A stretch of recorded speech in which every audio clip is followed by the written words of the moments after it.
For today, magluluto ako ng bihon. Ito yung mga ingredients ko.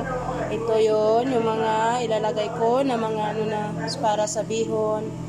Yan. Yan. Yan yung ilalagay ko ngayon. Una kong gawin, magpainit muna ako ng mantika bago yung mga ingredients na ilagay ko.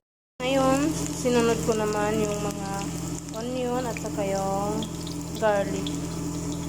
Yan yung ano ko, sinasunod ko. Ihahalo muna natin hanggang sa maging color brown siya. Tapos, ilalagay naman natin yung iba pang mga ingredients. So, ngayon, naging brown na yung garlic at saka yung onion. Tapos, isusunod naman natin yung sinunod ko na yung manok. Tapos, ihalo natin hanggang sa maging ano siya. Tingnan lang natin siya.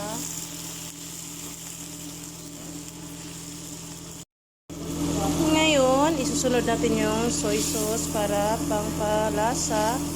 Yan na yung iano natin na pangpalasa niya. So, isusunod na natin ilagay yung tubig. Yan siya. Ngayon, nakalagay na yung bihon at saka yung noodles.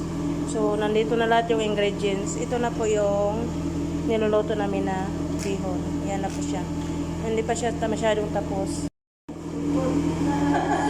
So, ito na ngayon. Tapos na siya. Na-forma na siya. Luto na talaga siya. Bihon na talaga siya. Bye-bye!